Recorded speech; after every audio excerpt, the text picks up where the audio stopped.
Let's set up a quick fly cut file in Aspire. So let's take a job size and maybe enter a width of 49 inches and a height of 97 inches and a thickness of like 3/4 of an inch.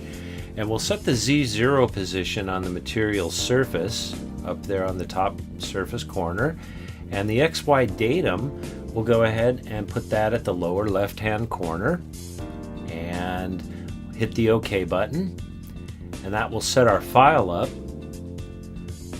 And now we need to draw a rectangle, so we'll choose the rectangle tool and just click and drag.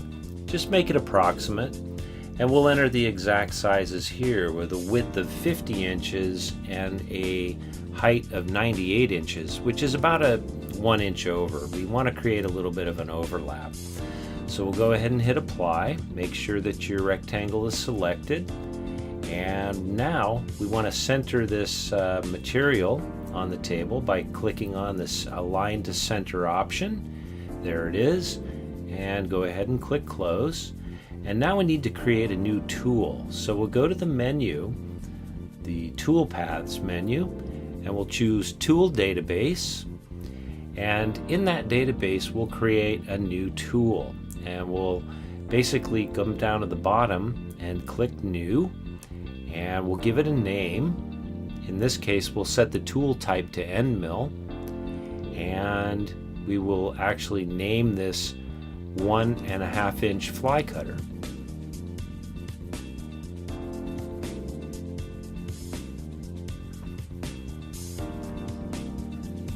And then we'll set the diameter to 1.5 inches, and the pass depth we'll go ahead and set to 0.07 inches,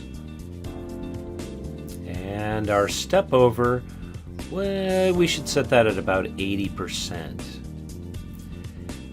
And our spindle speed, because this is a large tool, we can set to 14,000 RPM.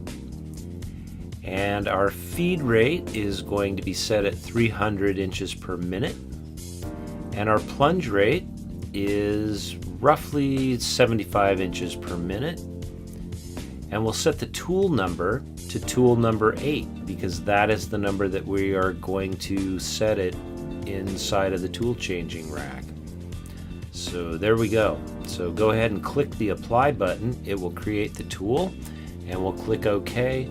And we're now ready to set up a pocket toolpath. So click on the toolpath, pocket toolpath option, and set the cut depth to 0.02.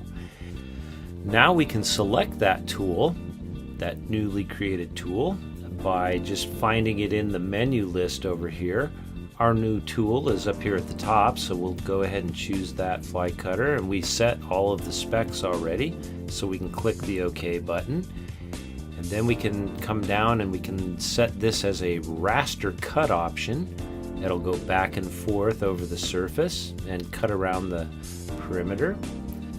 So we'll set this profile pass to first, and that way it'll go around the perimeter. We can leave the ramp plunge at a distance of 1 inch, and we're going to name this tool path fly cut. Alright, and we'll go ahead and click the calculate button, and that'll calculate the tool path and show you exactly what that path is going to do.